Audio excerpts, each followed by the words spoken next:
pandemic got us into a reflective space and made us look inward to see what we can do for the world at large. As a self-expression coach, I became a catalyst for women and started Vani, a one-on-one coaching program for women on finding their voice, to speak up, to be visible. As a storyteller, I spotted there were many ordinary people amongst us leading extraordinary lives, making a difference to the world, and they needed to be heard. Thus was born You and I with Rashmi Shetty, where amazing personal journeys with their uniqueness and individuality are showcased, a reaffirmation of the fact: open your eyes wider. The world is far more beautiful when we acknowledge the presence of both you and I.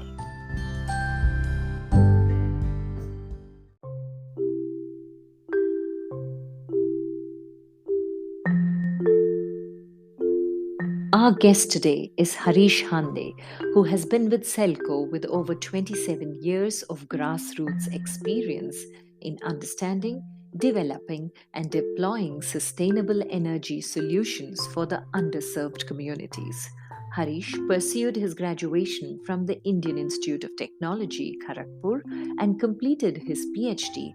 from the University of Massachusetts.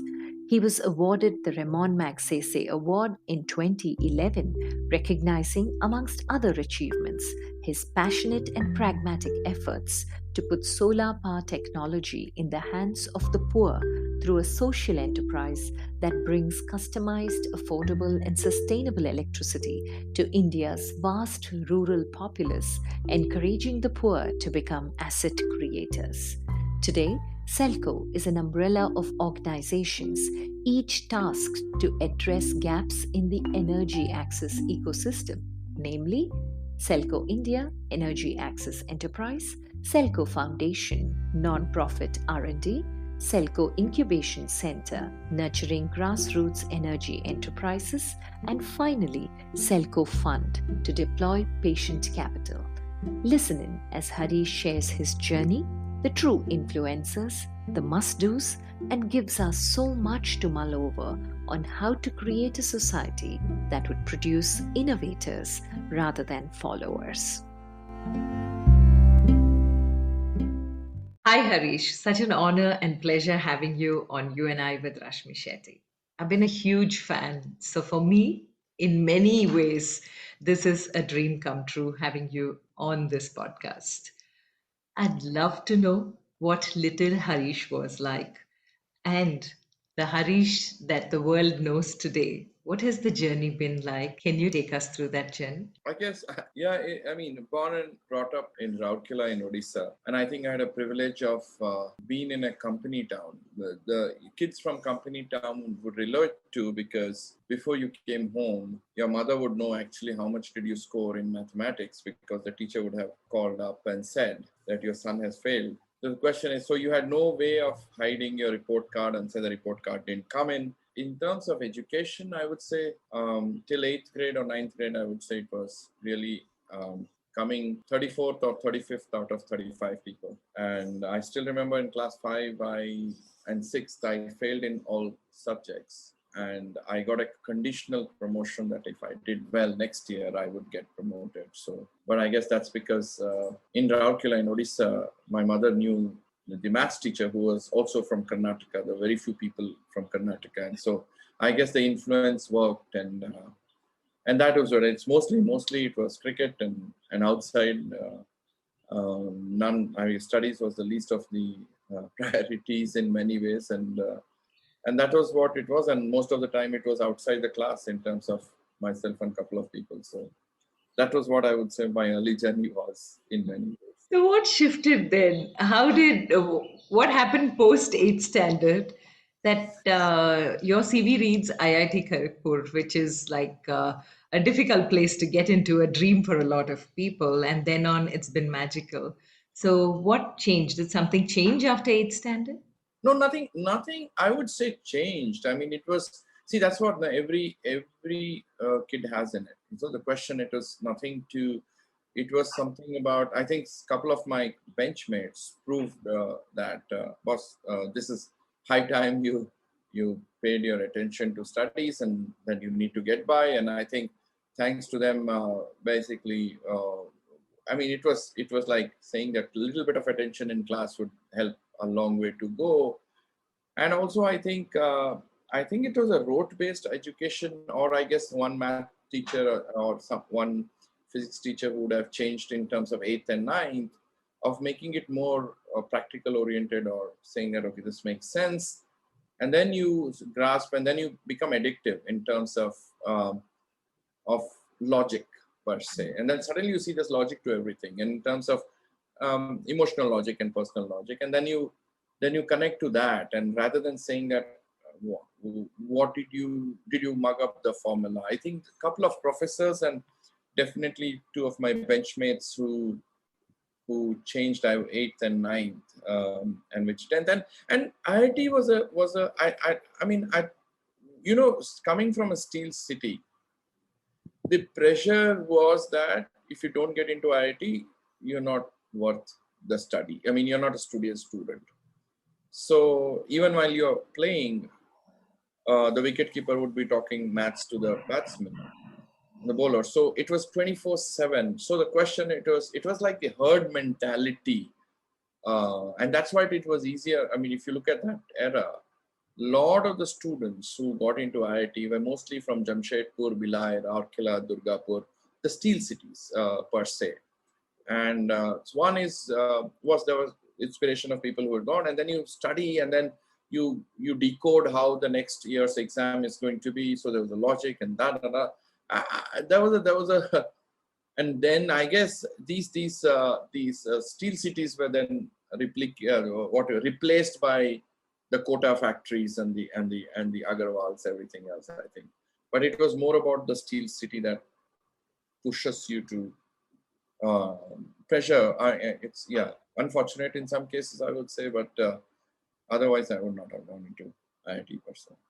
Oh, okay. But for somebody who came 34 out of 35, how did this was just not a choice, but something that everyone around you was doing, so you did it. So it was like the herd mentality that pushed you there, or did you have other options? Did you see other things also possible for you from the Steel City? Not in Rourkela. In those eras, it was two choices: either you become a doctor or an engineer, right? Yeah. So very less choice in many ways. And I think something that I should learn from my sister. I think she said the biggest thing that happened to her, the biggest success that happened to her, was that she failed the 10th grade. And I think she said, if I had not failed the 10th grade, my parents would not have thought about where to put her or what to put her. And now she's an artist in her own right.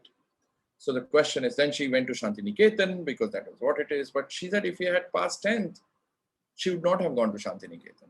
She would have done some BCom, BSc and struggled to see what it was. I think for her, the biggest success is failing 10th. So for her, it was maybe a herd mentality per se to start with, but also I think then seeing how, for me, IIT Kharagpur was an eye opener from a different perspective. One is you live in cocoons or in the steel cities where you don't know the difference between casteism, religion, etc., etc., and then everybody's equal and all that. Then in Kharagpur was a different, though at that point of time a lot of equality, but you also saw much poorer students coming, and that does not exist now in IITs because of the barrier of what you call it as the type of pre-work that is needed to write the exam. Many of the poor can't afford it. But there, I think IIT, the beauty of Kharagpur IIT was that it was more about the the the discussions, the debates, the orientation, that happened in hostel, the management, which was because I was an extremely, what do you say, public debate was out of question. In 12 years of high school, I never, ever did public debate. I never spoke public. None of the teachers would remember me at all. Zero, sip. I didn't do anything that was, any of the status. I mean, if I went there after some years, they would not remember me. I mean, when I went there, none of them would remember because I was that very extremely shy in terms of very, very. But it was IIT which actually pushed you, the hostel life pushed you to public speaking, forced you to sports in a different manner, and saying that hostel failure was celebrated. So I think that changed. Yes, Rourkela taught me one thing, but IIT hostel life was which pushed that shyness completely. Zero. No, none of my classmates would actually ever. High school mates, and if you meet my batchmates from high school and batchmates from IIT, uh, they would not agree. Wow. Wow. Yeah. But this is interesting because there are a lot of children who don't speak all through school, fear failure so much. And the fear of failure itself is the biggest fear than failure itself. And a lot of parents push children towards that space of remember, if you don't study, you'll fail. And to all those people, what would you want to tell them now, Harish, when you look back? That and you said that your sister said failure was the best thing that happened. What is it about failure that pushes you or helps you evolve? I think see that it's both to teachers as well as to the parents. One is, I mean, it's a famous cartoon of in a classroom you have the monkey, the elephant, etc., etc., and the elephant's father is saying, "I'm so disappointed that you can't fly like the eagle's uncle's son," right? So the question, or the fish is complaining to the kids, and how come you not climb the tree? So we are in that motion where we are not able to be very cut off, and we same to the teachers now. As I tell to the parents that um, are you why are you imposing your failures to make sure that the kids succeed so your failures get covered up? Number one. And number two, to the teachers, teaching the people who come first and second is the easiest. Don't clap yourself. Your hallmark of a teacher is, are you paying attention to the people who are coming last and seeing that what is required by the people who are coming last, and is that what can I bring them up in their education? Because your greatest failure is that somebody is coming 36, 37, 37. That's a teacher's failure. Let's be very clear. It's not the student's failure. That means you are not able to teach properly, that is able to inspire. The same thing to the parents. And there was a classmate of mine from IIT who brought his daughter once. And she said, I'm in first in engineering. I'm in 1 year in engineering. Basically, I said, what's your interest? She said something, I don't know, psychology, something. I said, leave it then. Drop off engineering. She said, can I? I said, yeah. If you really, I mean, in the sense that I should take the credit for that, but she left and she actually is a gold medalist in psychology, right? Why are the parents just killing and killing innovation, killing the thought process, the spark in everybody, because something that you didn't do, you want to actually do it, or you want to do it for somebody else, in a sense that my daughter is better than your daughter, or getting 97, what is the grades? I think it is that mentality has to go. I mean, even in my own organization, I was told you before, when people said, why are you joining SELCO? Da, da, da, da, da, da. I asked the parents, some of the parents, I said, they say they complain about roads and they complain about everything, but they don't want their son and daughter to solve that problem. I said, because they always want Gandhi to be born on neighbor's house, not your house. You do not want to take responsibility of actually solving it. And so, but you can complain. And that's, I think, irresponsibility. The biggest failure of our society, true failure, is that we complain, but we don't take responsibility.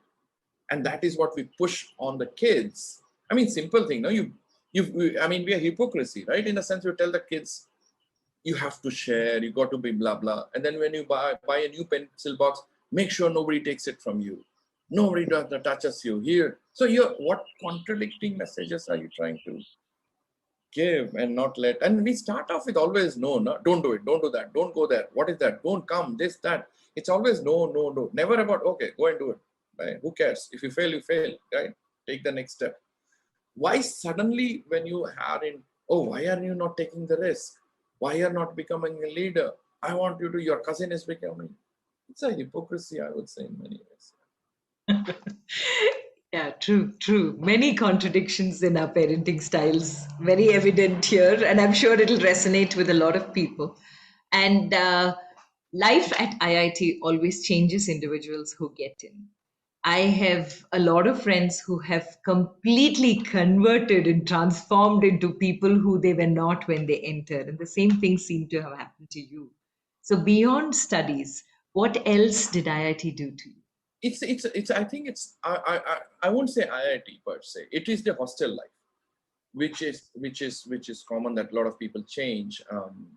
So it's a yeah. So I would differentiate that, and any kid who goes to hostel is he or she able to take advantage of the diversity, the negotiation, the issue of managing people per se, the quirks of plus you learn basics of management, the skills, the social skills, everything there in 4 years, and where there's no filter per se, there's no diplomacy. Diplomacy is out of the door, right? And I think in the era that I mean, I'm glad to have went to an hostel where diplomacy definitely was out, and I think maybe those decade that I was particular there, lucky to have had the seniors and juniors who were inclusive in their thought process, and saying that, okay, how do we include rather than divide per se. Yes, and all I would say then got into what you call it hostel management. You start fight for elections, and you basically go through the election process, and yeah, that I think a lot of the management was what I learned, I would say, in IT from it. I mean, also some of the I was part of the so-called disciplinary committee. So disciplinary committee is where you have 6 professors and two representations from the students, and where 9 out of 10 cases would come for rustication, and these are whether it's severe ragging cases or something of cheating in exams. I think those are meetings which pushed you at the age of 20, when you have your professors in the same, and you also have an equal right to say whether something is right or wrong. Those are brilliant learning experiences and especially you have a student who's your colleague, or and he has done extremely wrong. How do you balance him not being thrown out, but also he's punished, so that you're not giving the wrong signal to any other future student? So those are things we do. Okay, because sometime back you spoke about emotional logic. Now, when emotions come in, emotions and logic somehow don't seem to be going together. But now I understand where that term came up, because you have to be rational when you're taking those decisions, especially when they are your peers, and make sure that you learn a life lesson there which stays in good stead later. So, yeah, and then post IIT, what happened? Those 4 years at IIT, and then you were very clear what you want to do and set No, out on the journey. I'm never clear. I'm never ever clear, because I see the thing. And also tell people, don't. It's okay. Don't put unnecessarily pressure on to prove that everybody. Oh, don't you have focus? Don't you do? I think this is where we spoil the mentality of the kids, and saying that the pressure of, okay, you only have 2 choices. So choose. Have a focus. No, I would like to get a. I want to be a solution provider, and I need to know. I need not know everything else, but I want to remain confused, because that helps you to make more focused decisions. Because too much focus, what happens is you make modular decisions with very few parameters of saying, like a lot of people do project-based decisions.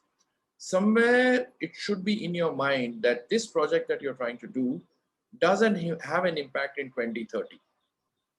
So do you have an idea of what that 2030 would be from a social sustainability perspective?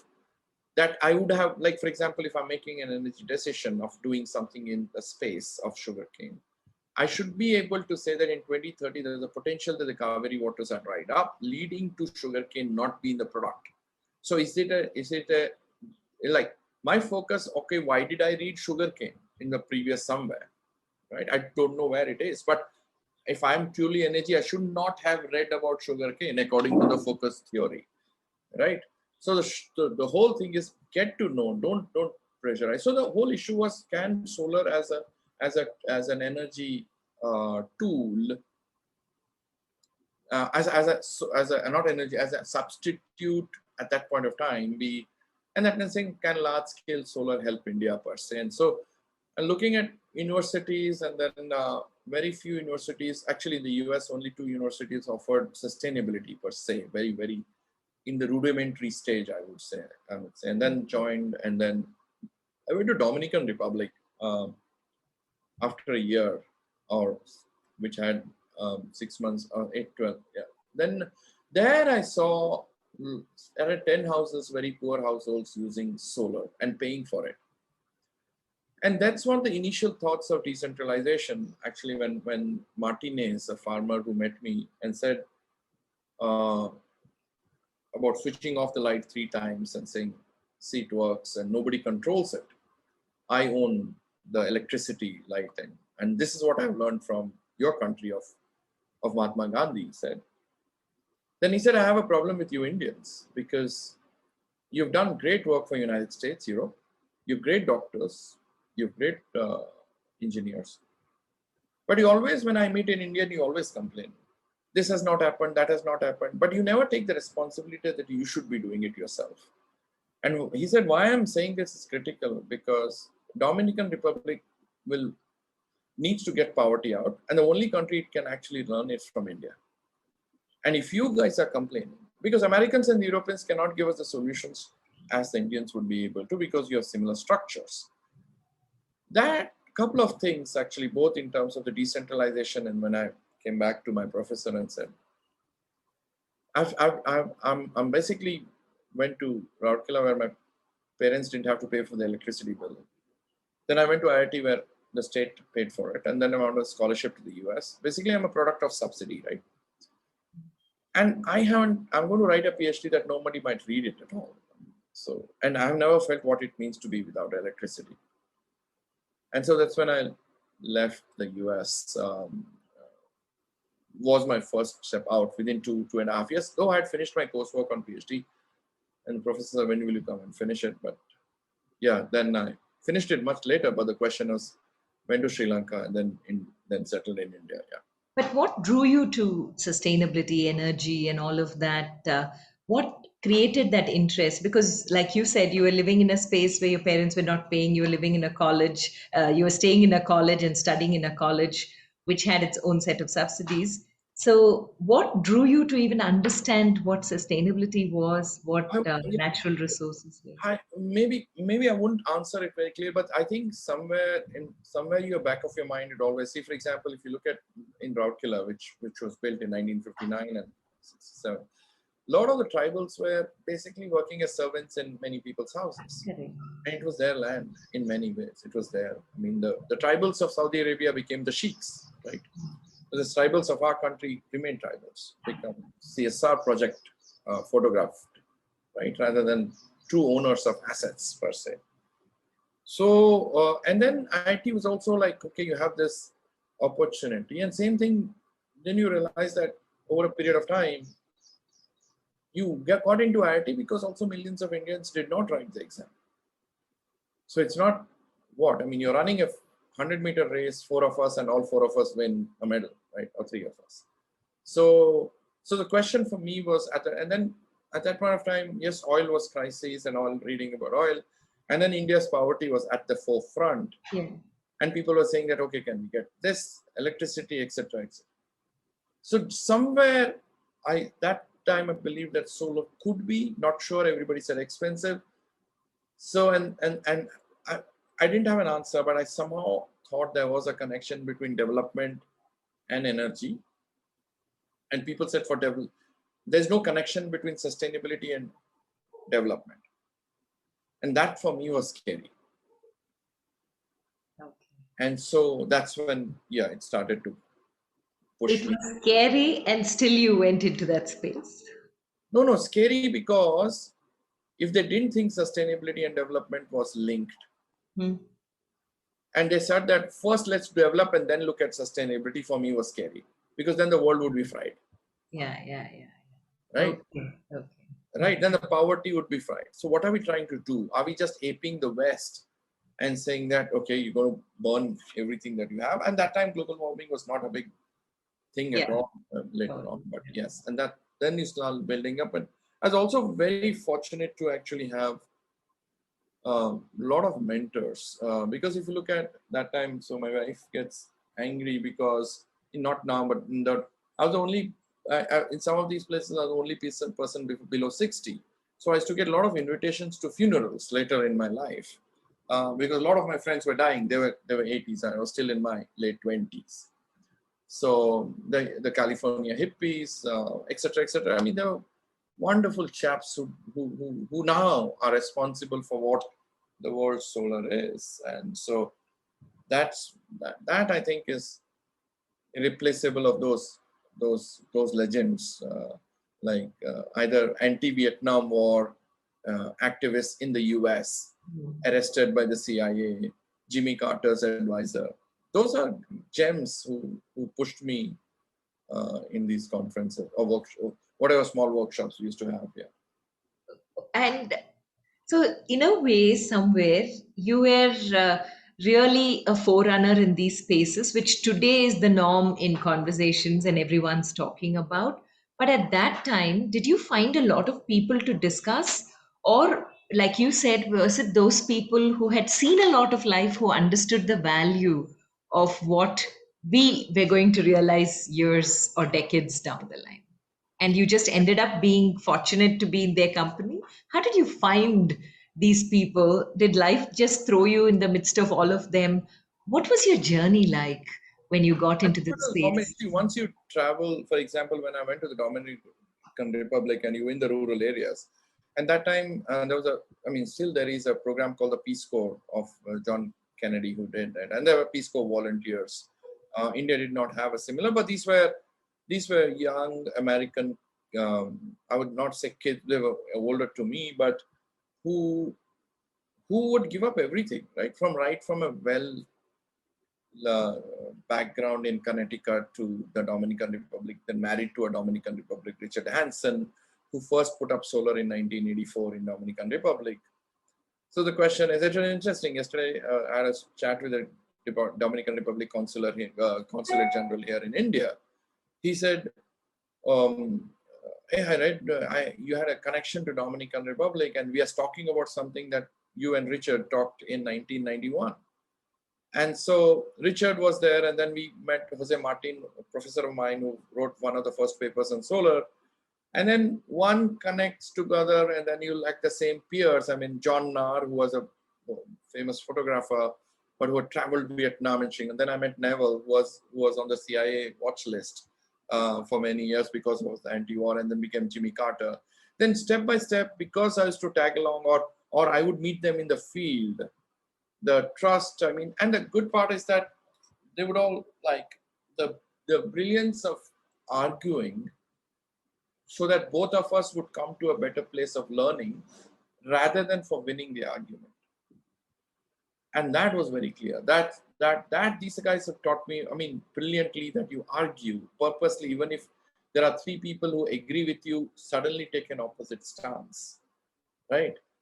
And so that you can come to a different place. And then Russell Delucia, like for example, he's an example. He would, if people say that, okay, some people say, so you, okay, got it, you won the argument. He says, I didn't argue to win, I did argue to learn. I think, and those are the people who destroyed the myths of age, in terms of that you could contribute anything, pushing you to the limits of thinking, and also debate and saying that, okay, can it actually be done, not done? So that, I think, yes, those guys with life experiences of going through, whether some, I would meet a person who was I once asked him, why is your teeth like very, very narrow? He used to be a mercenary once, right? And hired to in by some of the African dictators, right? So I mean, yeah, and then it was fun, and they're taking through and traveling in Vietnam, taking through the torture chambers that these guys would explain at that time what happened. They were part of it, and some were part of it. Somewhere, some people who escaped through boat, and some who were captured by the boat or by the Cameroons at that point of time. So me talking to those people. So I said, tell to the youngsters, boss, your great grandfathers, 85, who are alive, do a recording session. Sit with them. Just because those are things that not on Google, not on take it from me. Those are things, those are lessons that why rice was grown that way. Why was it not taken in a different manner? There's a logic to everything. And you might criticize these are old ways. My question is, if that first chip was not invented, you wouldn't have your iPad now. So nothing is old in many ways. And so there's a Wow. Have you documented this, Harish? Have you put these thoughts together? Because this is gold. Like you said, it's not available on Wikipedia or Google. And I'm sure for some people, this is going to be so interesting to read. And for the next generation, this is going to be like a treasure house because meeting those people is going to be next to impossible. So awesome. Awesome. yeah. So it's been yeah, and many of these life lessons also from farmers of India who, and that's why the first thing I didn't want to come to India when I did my field visit, because I thought my education was a barrier. Because moment I come to rural India, people will think, oh, you're educated, they'll put me on a different level. And that for me was scary. And that's not. So went to Sri Lanka actually. And when you don't know the language, you don't know anything, and then people will treat you the same way in the rural villages. And then I think my main challenge for many is that, can I be one of them like that? Can in the bus nobody talk to me differently, but talk to me as another person? And so one day was very frustrated, and then I took all my degrees and burned them and said, I don't know whether I could erase those times. But the question is, I think one of the biggest casteism that we have in a country like ours is two things. One is English. In a sense, nothing against English, but people who do PowerPoint, Excel, and Word get the money. And the second is this so-called education casteism. Like, I'll do a Ph.D. on sugarcane, I'll be always called an expert. But a farmer doing 45 years never will be called an expert, right? And so that day I was called for a convocation of the Agri University of Dharwad. So during my address, I said, I mean, it's interesting that Agri University is Agri University, and then we always give honorary doctorates to people who achieved, but how come not a single farmer in this country has got an honorary doctorate? Number one. Number two is that this institution is made for farmers, but the very person, you would not let him through the gates because he or she is dressed differently. 9 out of 5 farmers will be rejected from your gates because so I'm not sure about what these institutions stand for, if that is the case, right? So I think those are buttons that we need to push. And so I requested when I met the chief minister also, and it's high time if you're truly looking at inclusivity, why are the farmers of this country, oh, we have to help the farmers. No help, farmer is asking for your help. And the overall subsidies that the farmers get is 2%. The overall subsidies that the middle class gets is 6%. The airports are subsidized. The roads are subsidized. The fuel tax is subsidized. So don't tell me that the subsidies are got by the poor. It's 6% to 2%. So that has to come out. And none of the airports, JFK included, ever make money, right? Yeah. And so with all of this, because what you're telling us is so insightful and these are thought-provoking questions, but taking a step back into your own journey from Sri Lanka, when you came to India and you first entered into the space to create SELCO, this is like way back in 1995 was when SELCO was born. What prompted you to go ahead and do it? What was the response that you got? Because were people talking about solar energy at that point? Did you have too many buyers? Were you able to just get into conversation a lot more easier? No, before SELCO, it was, in 93 was when I was spending a lot of time in the villages of India, per se, especially Karnataka and a little bit of Andhra. But that's when I met a lot of people who, so solar was not what I was looking at, as a lot of them willingness to pay, etc., etc. And then the whole thing the poor people can't afford. But India per se had one of the best structures that we have taken it for granted is during the agricultural revolution, two things happened. One is the creation of the regional rural banks, which actually was in large scale to create banking for assets. I'm not talking microfinance is a glorified working capital loan. Asset creation, like you and me would not buy a house on a credit card. How do we get affordable financing for the poor to buy assets? Number one, we had 40,000 banks. Number two, the success of the agricultural revolution was actually not on the green revolution, but on the formulation of vocational schools called the ITIs, right? The ITIs and root sets is what led to the entrepreneurship in water pumps and fertilizers and what needed the ecosystem that the farmers needed. The farmers would get loan from the bank, these guys would get, and that led to agriculture. And that actually led to the vocational schools, led to the the car revolution in Germany. I mean, you don't have engineers from MIT or anything else. These are the vocational schools who actually make Benz and make all that innovations per se. So what unfortunately in a country like ours, now we have the IITs, the NITKs, the ITIs. Actually, should be this way. I should be able to go at any time. Do I have to go to ITI or do I have to go to IIT? So my question is, and if you are creating a center of innovation and invention in IITs, you should put the 10 times the money of creating a centers of innovation and invention in ITIs, where because the people who come to ITIs is the most important criteria. They own the problems. They own it. Not the IITians. They don't own the problems. So that's where I would say is the division between the two, where they can come up with much better. But unfortunately, the IITians design the solutions, then try to fit a problem to it. Why not you go to the people who already know the problem is per se, right? I think those were the things that I started to learn in the initial stages, and then sat with the bankers. What do you finance, etc., etc. Why do you finance the way you finance, like a sugarcane farmer twice a year, paddy farmer once a year, depending on the cash flow cycles, which was never in the urban sector. I mean, it was all monthly paycheck, and that is where we said, okay, if we had to adopt solar, it is so-called expensive. Can we work with the banks to create financing? Awareness was there in the government, but awareness was that 99% of the solar systems don't work because a lot of the street lights or whatever the initial was not working. And so people said solar does not work and blah, blah, etc., etc. And the end users hardly had any knowledge about what it is. How can a solar plate generate electricity?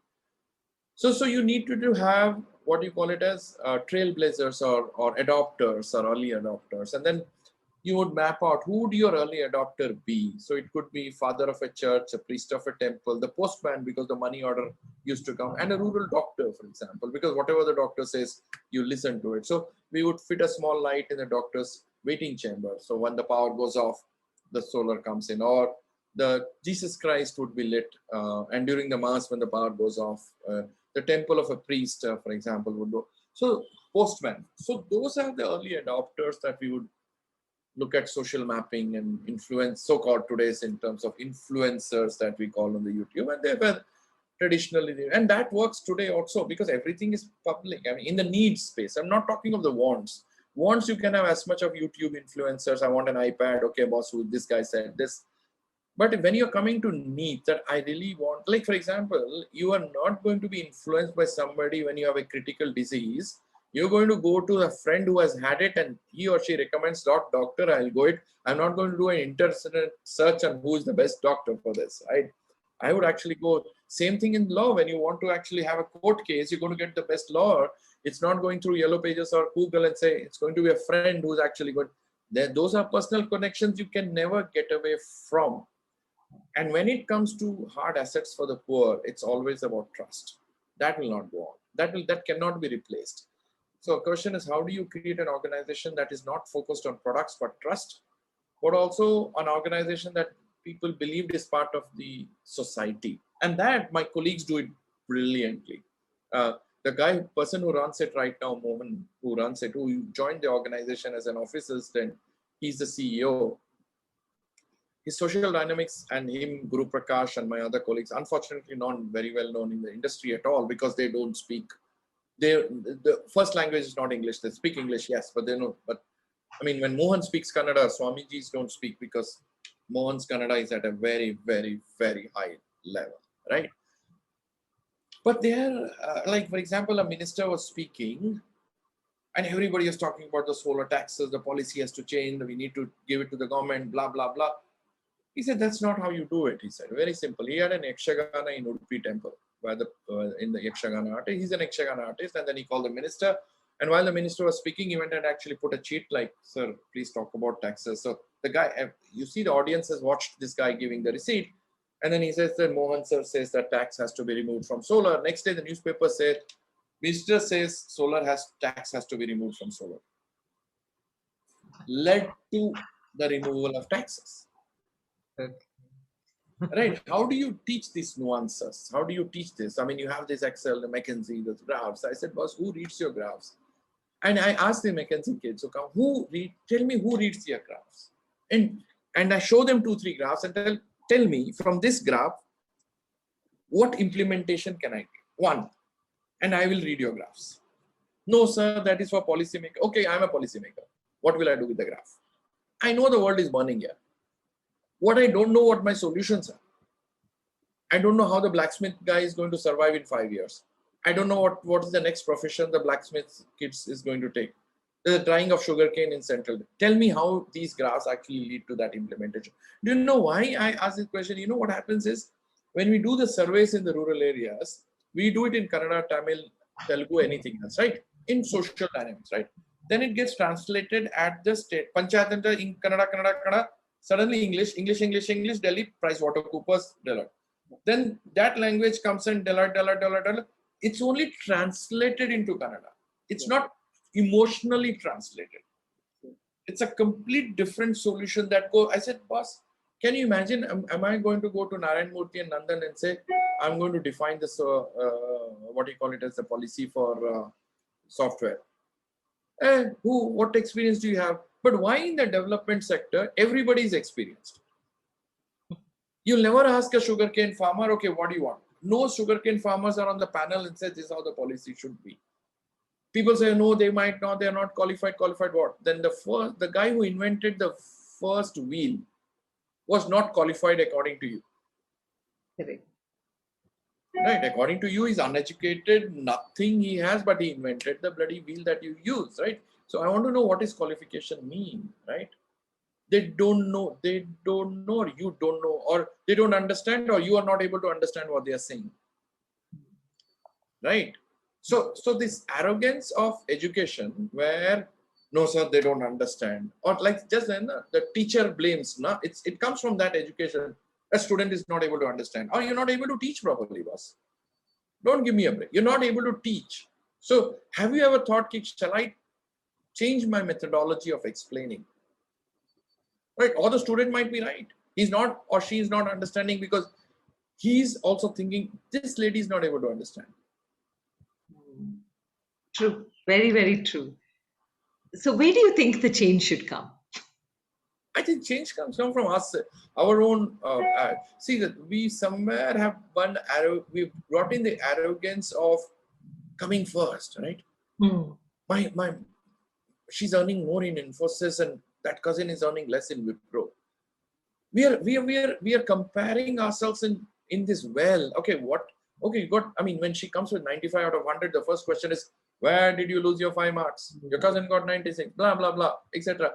Why are we so competitive? Why don't you compete and say, boss, poverty is stinking, we're doing da. Let's compete to remove poverty, right? Why are we not competing at the larger goals, but at very small competition at the small level is actually killing the larger goal person? And that comes from our generation have not created mentors. Like even if somebody comes in, oh, why have you gone abroad? Don't you want to serve the country? Blah, blah, blah. As soon as they come, this has so much of corruption and blah, blah, blah, etc. You know how difficult it is. So what do you want? Somebody to work? Somebody you want don't work? What contradicting statements? So we all talk in convenience. So the change has to happen. And I believe the change will happen when we relook at class 2, 3, 4, 5, 6 classes. That's why the formative ages are. Yeah. practical education, inclusivity, sustainability, and leave them as free birds after 6 and let them do. Let them break things. If they break, they'll know what is inside. Why are we, don't touch it, it'll break. Let it break. Then he or she knows what is inside. We'll try to fix it. He or she will be more knowledgeable after that. So the question is at second, third, fourth, fifth, sixth, we need to relook at the curriculum. And that's where the change will happen. And there are. Okay. So with the new education policy, things are slowly falling in place. There is hope. Maybe there is something that we can look forward to.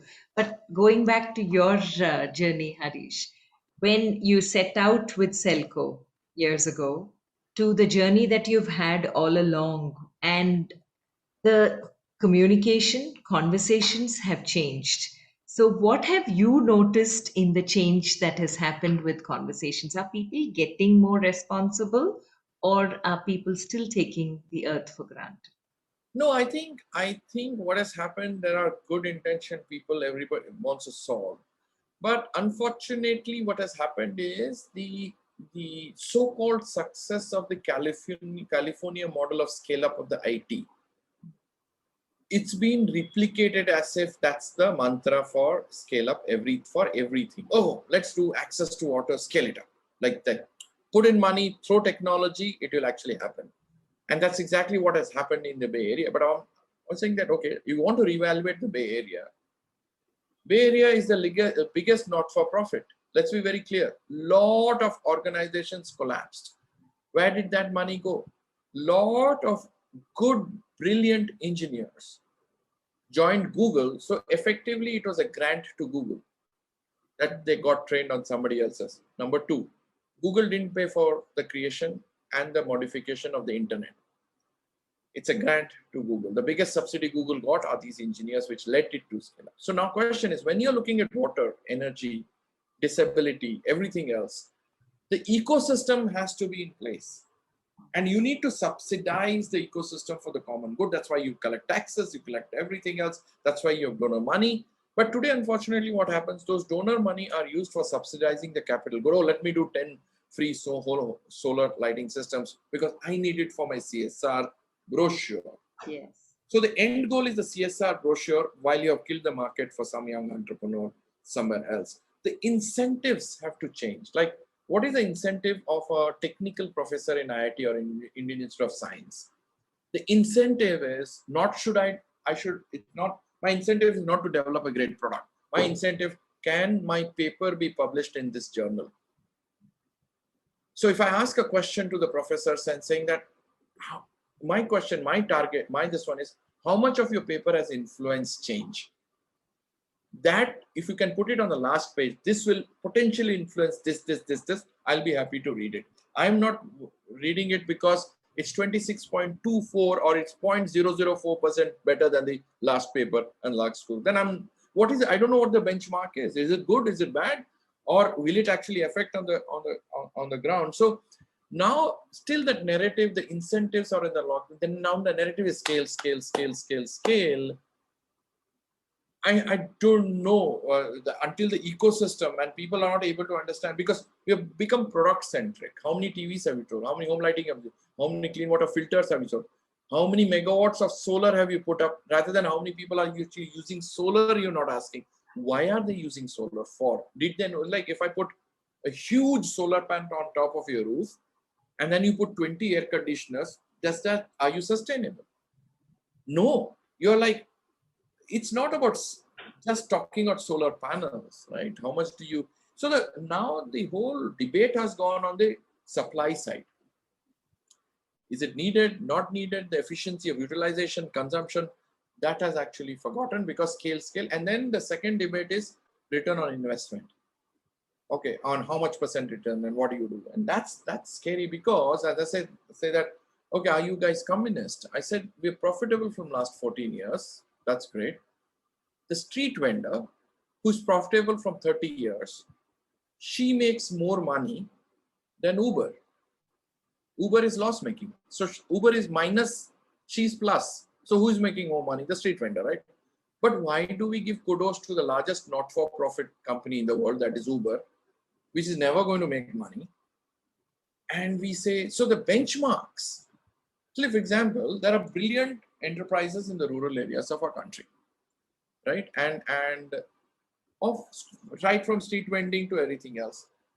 Look at our institutions, IIMs. What do they teach? Starbucks, Uber case studies, expansion. I said, so when I go to IIM, I said the easiest thing that you will do is to write a case study on people who have spent a lot of money to do a structure. Starbucks ka case study, anybody will write. Anybody can actually join McKinsey. So all of you guys are going to do the easiest thing and the most comfortable, because your end goal is not to, end goal is, can I get a 4-bedroom house with 2 cars, right? That's your end goal, right? That's, so let's be, no, sir, pull. I mean, if that is not your end goal, I said, but travel once. I'm not telling travel once in near the bathroom from Calcutta to Delhi on unreserved. Okay. Then tell me, all what you have learned, is it going to be any useful for all the passengers whom you would have spoken to, right? Because I said that in our country, as you get more educated, the less useful you become for society, right? The whole concept of specialization means you're less useful to other people, right? So I am saying, kya use hai? I am saying, bolo, give me a good bad. I'll talk to your street vendor. Can you draw a business plan? On what emotion? You have a pricing strategy. You tell me on an Excel sheet, right? Great. At 8 o'clock in the evening, she's in Banchankri, and she has vegetables that the Brahmins of Banchankri will not buy. She has to be selling it to the Muslims of North Bangalore or Christians or whatever. And she has no refrigerator. What should be her pricing strategy? Because her vegetables are going to get spoiled. If she doesn't sell, her 3 kids are going to starve. You tell me what her strategy is. Right? But still, she is profitable from the last 20 years because she has a strategy. While you cannot tell me that what her strategy is, because those are emotions, those are social dynamics, and she would have picked up. She's not a fool to have been in Banchankri for a certain reason with those vegetables. And the way she displays her vegetables is also what you talk about, window dressing, and you pay expensive consultants. Why does she sell those vegetables first, second, third? Right? There's a pattern to what she does. But they don't speak English, no? So glorify kyun karne ka? And that is where I think we need to change of inclusivity thinking and push the boundaries of students. And the third, the only thing I said that, okay, are you going to do the easiest thing after going out? Join PricewaterhouseCoopers, Deloitte, yeah. That's the easiest thing. Tell me, boss. It's like if some boy is not working, my mother would say, a lazy guy doesn't apply for jobs he can actually do. Useless telling that he's not getting job, useless guy, right? But IIM guys' placement is poor. This time the market is really bad for the IIM students not to get a job. Yeah. Huh? Like, what? If an IIM kid is not able to get a job, that's his problem. So we should remove these placement departments from IITs and IIMs, because you go on your own. Tell me which good university in the world has placement department. Oxford, Cambridge, none of them have. You fight for it. Why should I have it? See, our old culture of job karega, solution nahi karega, job karega. And that has to be broken. Okay. So, in the current crisis that we are going through, especially now with the climate crisis, which is real, climate change is real, there are a lot of things that we can see shifting. Where do you think conversations need to be? And how do you think institutions, the younger generation who are now entering into the workspaces, entrepreneurship, all of this, can they meet? And if they can, what should the revolution be? I think, see, what has happened is we scare people away. Yeah. And saying that the problem is so large, and then, oh, what can I do? It's too large. It's beyond me. Or you say that, okay, I know it's scary. Is it going to make a difference? Right? I don't know what the difference is going to be. Or third is, oh, it's not in my backyard yet. Right? I mean, typically right? It's like, yeah, it's like the Delhi is shouting when the pollution happens in January, when the stubble happens, or suddenly the Chennai rains, everybody says climate change, and then after it's all forgotten during the dry monsoons. Okay. So I think what we need to do right from class 1 to say 12 and what, how do you come up with programs and projects that are very, what you call it as, localized thinking first, right? And saying, everybody's a change maker. Give me practical solutions. You come from this part of Kolar, the water is actually not doing. There are tomato crises. Forget climate change. I'm not putting the climate change. You don't know the climate change. The water is going down. That you know. Tomatoes are drying up. That you know. Tell me a good solution. But the water is going down in again 3-4 years more.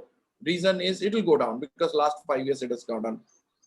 Might be it is for climate change, but I don't use the word climate change. Now tell me what is the solution to tell your parents, your uncle, a better methodology that in next 10 years, should they change the cropping pattern? Should they make it this? How should they adapt without using the word climate resilience, right?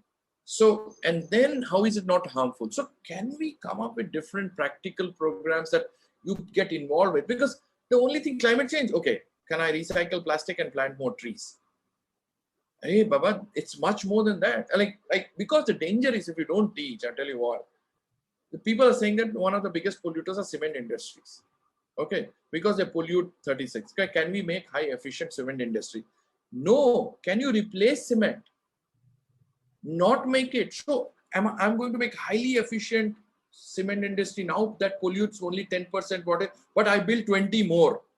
So my effective output to the atmosphere is same or more than what it was there before. So have I got a substitute for cement?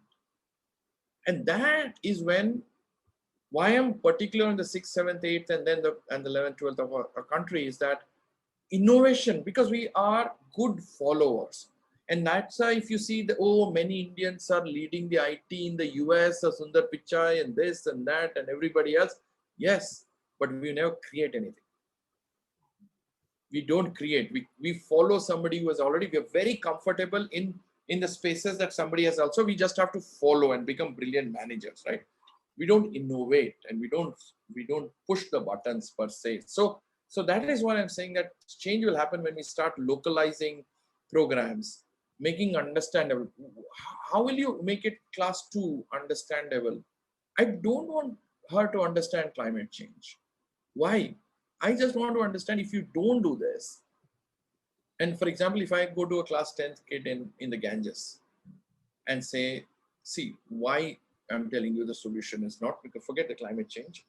The potential, there is a 50% chance that Ganges will become like Nile.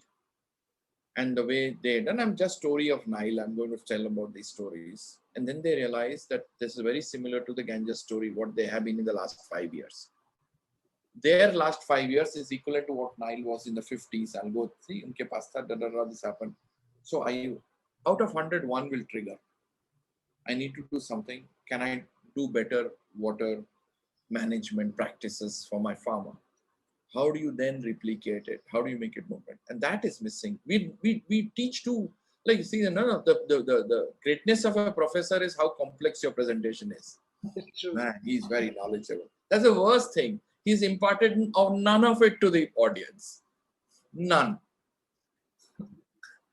Wow. So the the baseline is simplicity, and you've really simplified the process, but also asked very important questions, Harish, because I think if each one of us gives a little thought to each of this, our, our entire way of thinking and way of living would be a lot different. Everyone went into a pause mode in the last 2 years, and the pandemic shook the whole world. Nobody knew what is happening.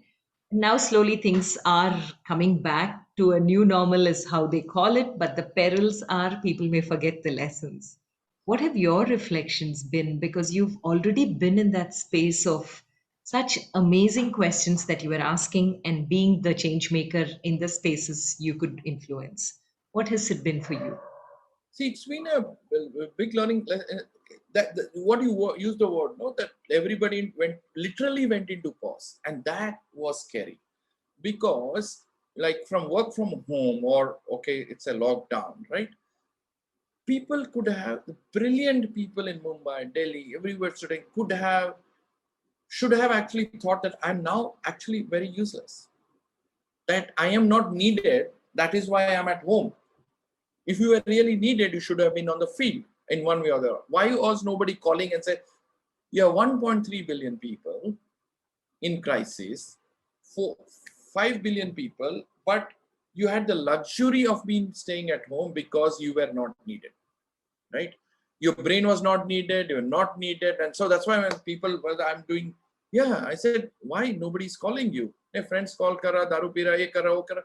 I said, the question is, then what have you are head of there? I mean, a lot of my colleagues, from ID are head of this company. That I said, then I put a challenge to some of them, saying that a lot of the younger rural enterprises are collapsing. Can you give them advice? But you know, that was my most disaster decision, because many of them did not know how to take a decision of a business that does not have a formal ecosystem, right? Then it's like everybody knew, I'll pose a question, they knew to turn to the last page where the answer is written, and then I'll work backward to give you the answer. The typical education system of ours, right? 100 out of 100 people that I asked for mentorship absolutely failed, completely collapsed.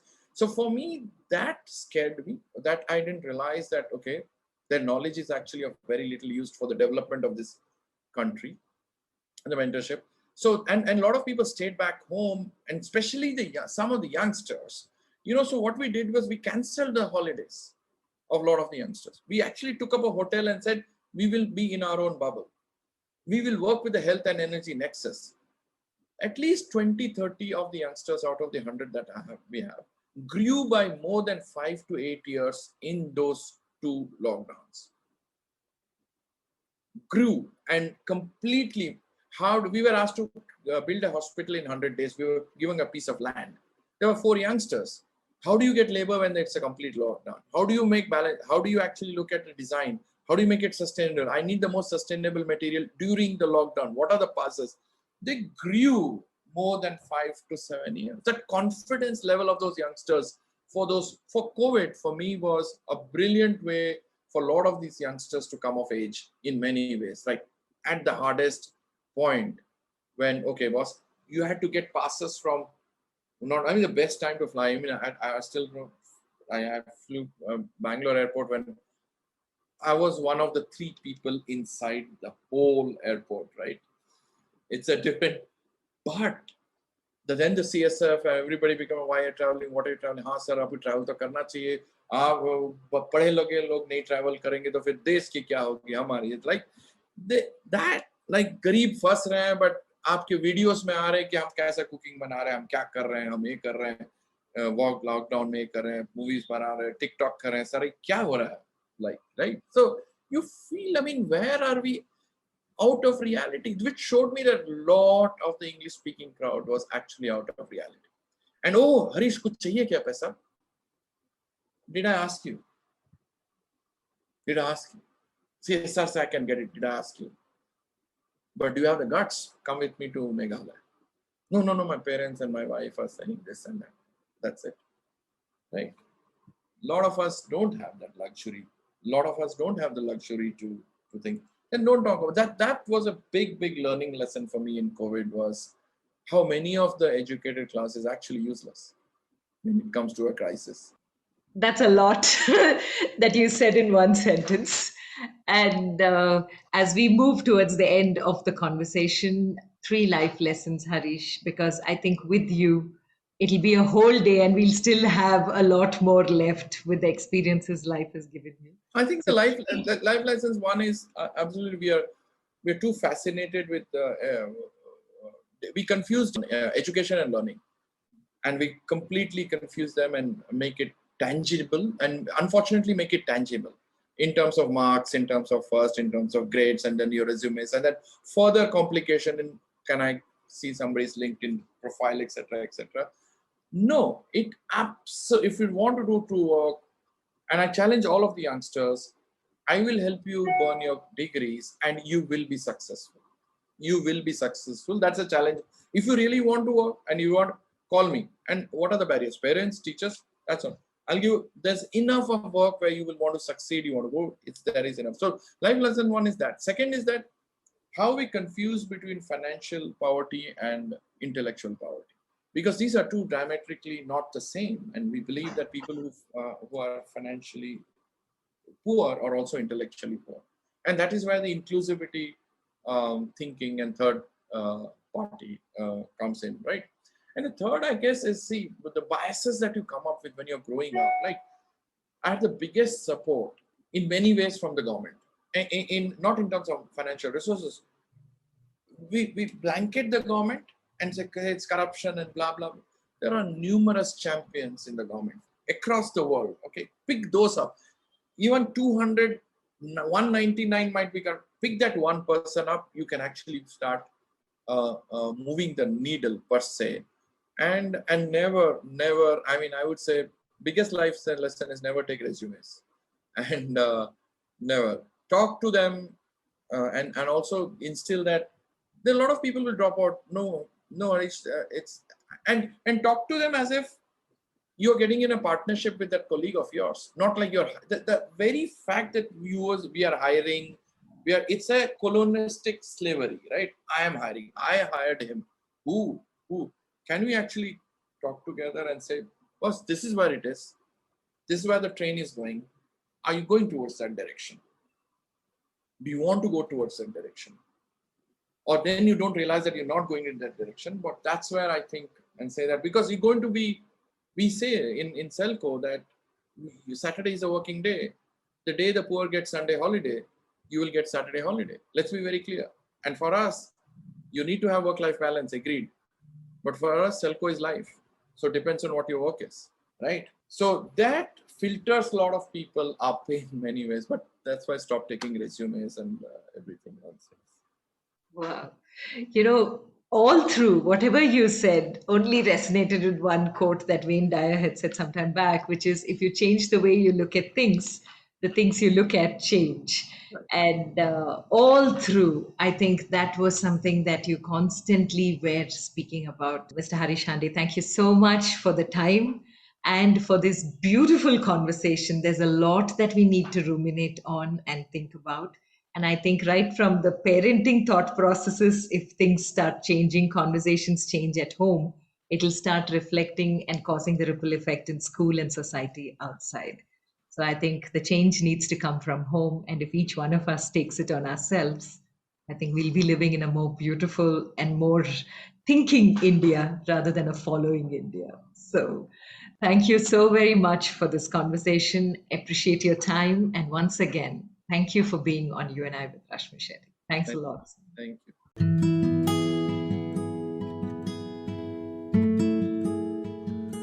With that, we come to the end of this weekly quest of You and I with Rashmi Shetty. Do let us know if you know people who make the world beautiful. Write in to rashmi.thethirdeye@gmail.com. That is rashmi.thhirdeye@gmail.com. Come, let's explore this amazing world together, both you and I.